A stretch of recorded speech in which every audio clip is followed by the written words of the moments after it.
Hi, Jamie Humphries here for Six String Alliance, and today we are taking a look at my 5 favourite riffs from Van Halen I.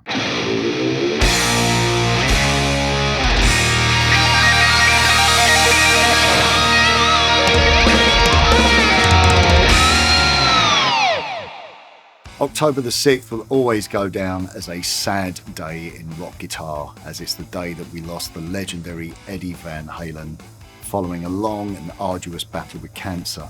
Now, like many of you out there, the loss of Eddie has been catastrophic, been incredibly sad, and really affected me in quite a way that I was quite shocked about. Eddie has played a huge part in my life since I was a very young lad. I first discovered Van Halen when I was about 13. I heard Eddie's guitar solo on the Michael Jackson single Beat It, and then I heard the guitar solo on Jump and obviously loved the song Jump, and from that point on I went back and rediscovered a catalogue of music that I never knew existed. I was completely hooked and spent many hours of my teenage years moving the needle backwards and forwards on the record and learning his licks, and his incredible technique as a lead guitar player and rhythm player, as well as his tone, had a huge impact on me as a guitar player. So I've had a couple of weeks now to reflect on what Eddie meant to me and speak to a lot of my friends online, a lot of fellow guitar players, a lot of fellow Van Halen fans. So what I've chosen to do in this short lesson is take a look at my 5 favourite riffs from Van Halen I. Now, before we get started, I just thought I'd talk a little bit about the gear that I'm using today and how I'm achieving the tone. I know I'm not going to sound exactly like Eddie, it was in his fingers, but I've tried to dial in a tone that sort of represents his tone to a certain degree. First of all, let's start with the guitar. This is my newest guitar in my collection. A little bit of a story behind this. I have a really good friend of mine, Chadwick Cole. We've never met in person, but we've been doing Skype lessons now for around about 8 years. And in these lessons, we focus in on Eddie and really dissect his music under a microscope and go into a real amount of detail. And we share a great passion for Eddie's music and playing. And when this, the Frankie guitar was released, I kind of made it known to him that I really wanted to get one, and that I was going to put some money to one side and treat myself for my birthday next year, as I turn 50 next July. And a couple of days after Eddie passed, this guitar turned up in the post and was delivered to my studio, and Chad bought it for me, which was absolutely unbelievable. Such a demonstration of just selflessness and sheer generosity. And it was during a time, obviously, after Eddie had passed, very dark time, and this was a little bit of light. So this has become my most prized possession, and it's going to be hanging on the wall behind me. So in every video, even if I'm not playing it, there'll be a little shrine to Eddie. So this is the EVH Frankie guitar. I'm coming out of that into my rack system. I'm running into an EP booster. The EP booster gain is all the way down. I find that that's just like a bit of secret sauce. It just adds a fullness to the tone of the guitar. I'm then going into a 5150 overdrive pedal. That's the signature Eddie Van Halen overdrive pedal by MXR. I'm going into channel 2 on the Boogie. I'm using a JP2C, which obviously it's not a Van Halen style amp, but you can get quite a convincing tone out of it. I'm using a mild overdrive, so I'm just kind of pushing it a little bit more with the 5150 pedal. And from there, I'm coming out into a 2 notes Captor X, and I'm using a brownie back impulse response with a condenser mic and a dynamic microphone. Now, normally I come out of the second output of the Captor X and drive my post effects. I normally run an Echoplex on my Line 6 Echo Pro, but today I'm using the Echoplex, which is inside the UAD.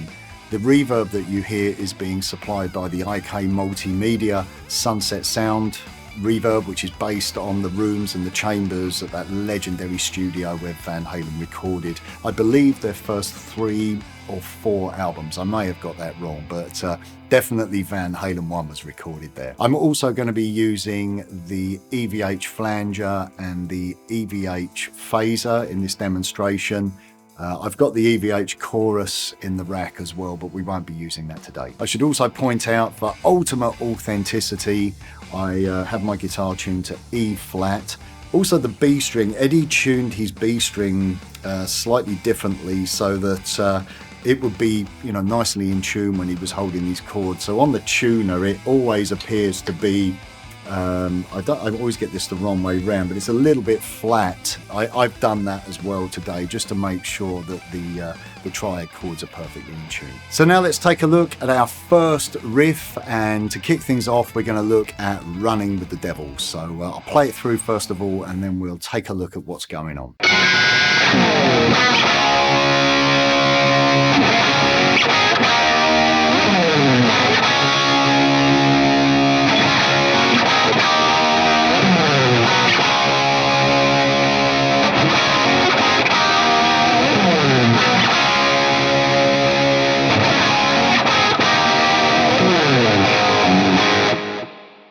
So we kick things off with a rake behind the nut, which is a little bit harder to achieve when you have the locking nut and the retainer, but you can kind of get it, and it works a little bit better if you're playing a guitar which just has a vintage trem. Obviously, at that point in the Frankenstrat's career, it was very much in its infancy.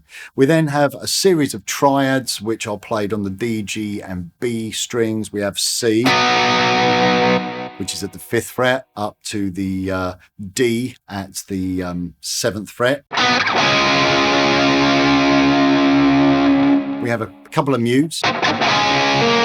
And we then hammer our 2nd finger onto the 8th fret B and our 3rd finger onto the 9th fret D, which gives us a G triad. We then move that up a whole tone, so we're playing 11 on the D, 9 on the G, and 10 on the B, which is an A triad. And we take those fingers away to play an E triad on the 9th fret of the D, G, and B. So slowly.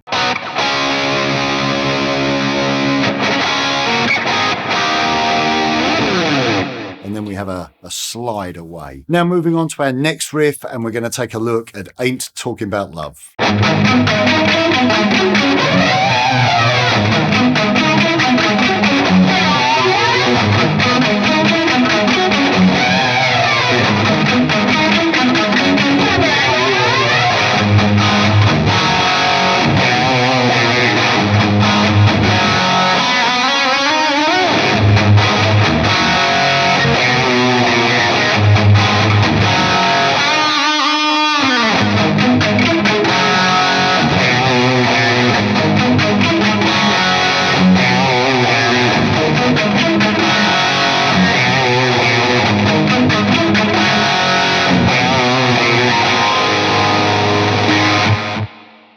So Ain't Talking About Love is based around a series of chord arpeggios, all performed with downstrokes and some palm muting. The important thing here is to remove the palm muting at certain key points. We're going to kick things off with an A minor chord.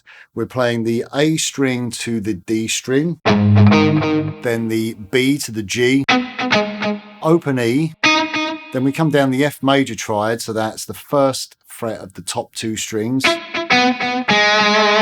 the 2nd fret G, then we hold the top 2 strings at the 3rd fret, and then we play the 3rd fret of the bottom E. At this point we kick in the flanger, so we have the 3rd fret bottom E, and then we play 3 on the A string, and then we hammer 2 to 3 on the A string. So I played that for you slowly. I've just turned off the overdrive pedal for the moment, just while I'm talking through the parts.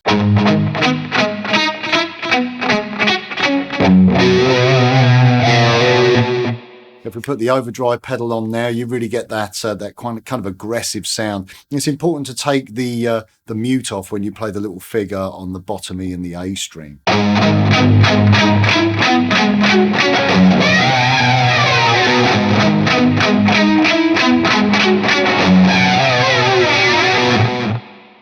Okay, so on to the chorus riff, and this is a palm mute figure based around A minor. So you're playing the A minor chord, followed by 2 muted open 5th strings, then Then we play the A minor chord again, then a muted open 5th string, and a muted open 6th string. And I think that's just really played when Eddie's getting into position of the next chord. So,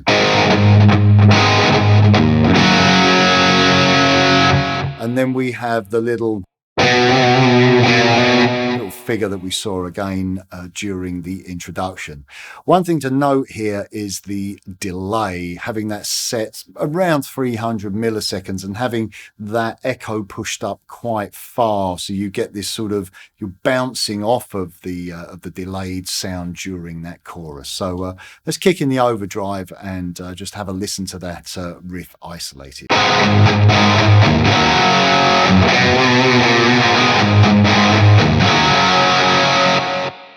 So then we have this little climbing figure on the G string. We play 5 on the G, 7 on the G, 9 on the G, and 12 on the G. So you pick the first note, dip the bar, slide into the next note, dip the bar, slide in, and just repeat that figure.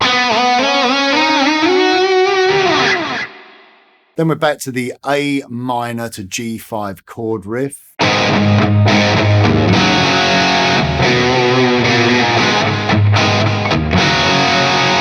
We conclude the chorus riff with another short fill. This is on the G string, bending the 5th fret G up to the 7th fret and bouncing on the bar. And then we slide off and enter into the verse. Now it's time for the monstrous shuffle of I'm the One.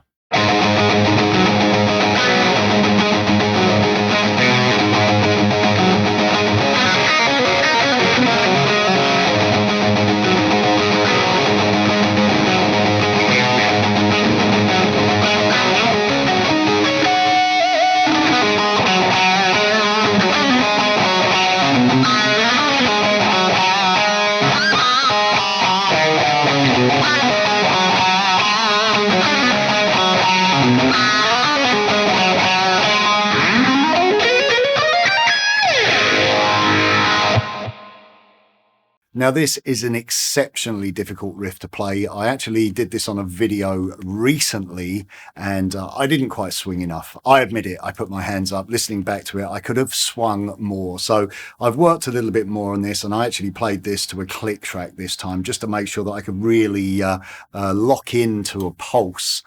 So hopefully it's a little bit more acceptable to all you Van Halen fans and guitar lovers out there. But as they say, no one swings like the king. So yeah, it's never going to be up to the standard of the mighty King Edward.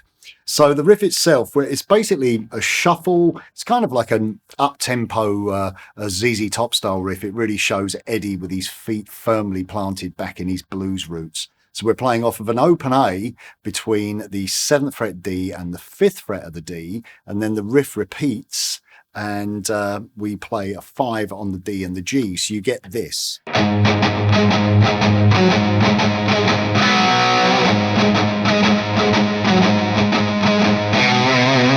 The next time we play a 3 on the A string, and then we go around the riff again.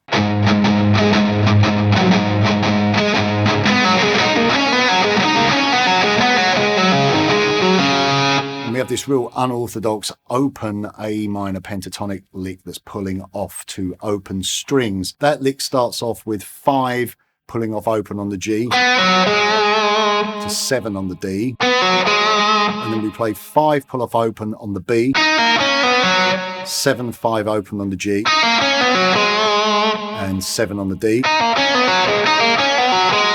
And then we drop that down to play 5 on the G, pull off 7 5 open D, 7 on the A, and then we finish off, which is 7 5 open on the D string. Okay, then we go around the riff one more time.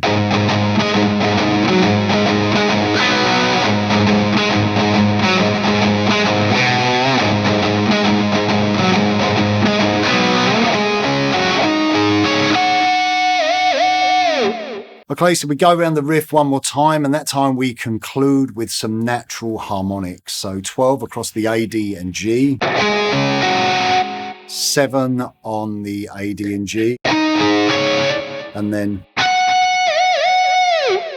5 on the G string with some dips on the bar. Then we're into the next riff, and this riff is based around the A blues scale. We're pulling off from 8 to 7 to 5 on the G string. We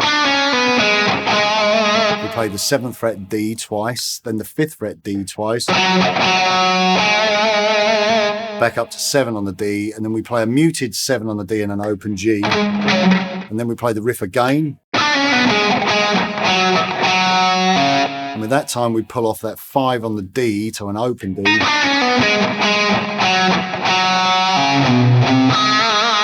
Little nod to the blues there, playing the minor 3rd C to the major 3rd C sharp on 3 to 4 respectively on the A string, and concluding on the G string at the 2nd fret.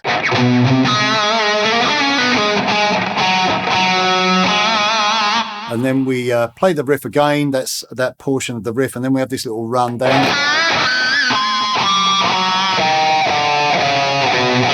And there we're playing 7 on the G, bend up, then 5 on the G, and then 7, 6, 5 on the A and on the D. Sorry, the D, then the A. Down to 3 on the A and to an open D. Then we go around the riff again.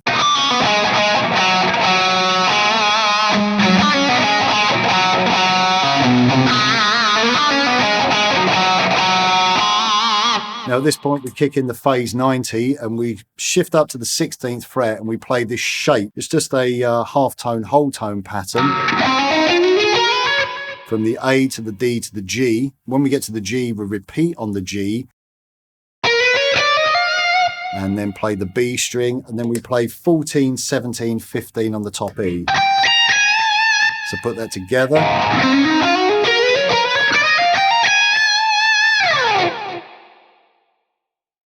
Now we're going to take a look at the verse riff from Jamie's Crying.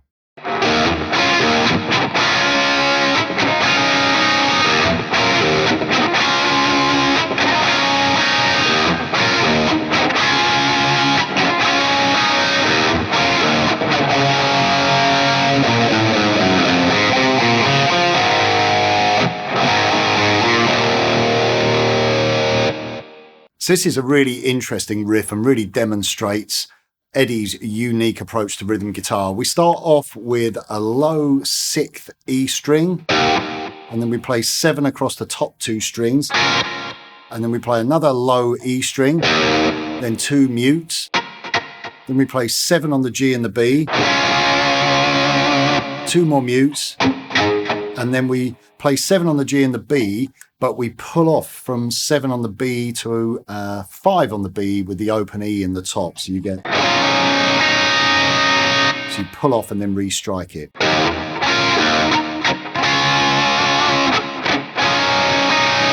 And we repeat that round, and the final time we add this slightly ambiguous sounding chord, which is 5 on the A, open D, 7 on the G, and an open B. So you get this.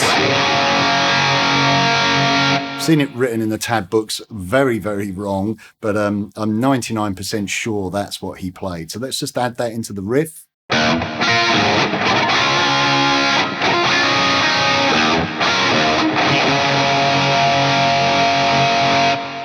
Then we have a little rundown, which is 7, 6, and 5 to 3 on the bottom E. And then we have this figure, which is 2 on the E to open A to 4 on the A.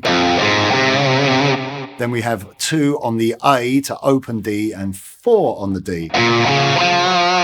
Then to an A5. And then we play open A to 2nd fret of the A string, so like a B. Now let's take a look at our final riff, and that's Atomic Punk.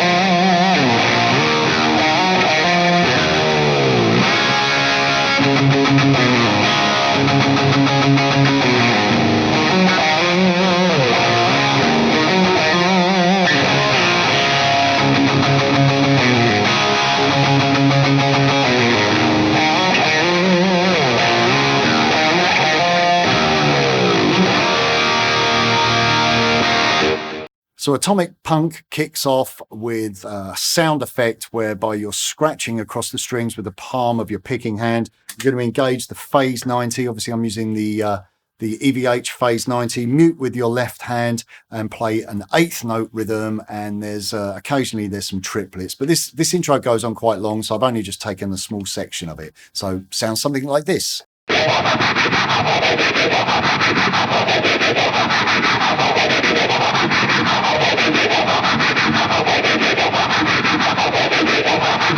Okay, then we turn off our phaser and we're into the main riff. The riff is an open E. We slide from 7 up to 10 on the A. Then play 7 and hammer on to 9 on the A. Then we have a B5 chord up to a D5 chord. Then we repeat the riff.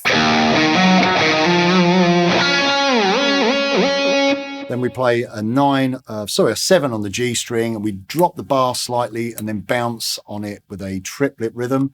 Then we're back to the original riff. This time we play a B5 up to an E5. Sometimes he slides from 7 up to 10. Sometimes he just hammers. So it's really up to you. Then we play that riff again. And the final time we play an open E and we just dive bomb that with the whammy bar. Then we're into the verse riff. We're playing a D5 chord open position and we're playing an 8th note palm muted rhythm on the open D. And then we're playing 3 pull off to 2 and pull off to open on the A string. And then back to the D5.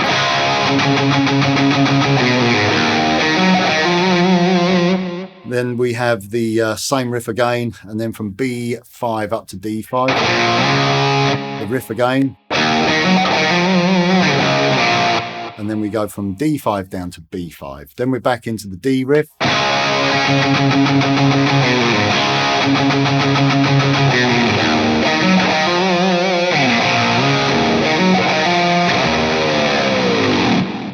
And the final time we have a dive bomb down to nothing on the open 6th string. Okay, so that's it from me. I really hope you enjoyed looking through my 5 favourite riffs from Van Halen 1. Obviously, there's a whole bunch of other fantastic riffs. We could have done the whole album, but for the moment, let's just stick with 5.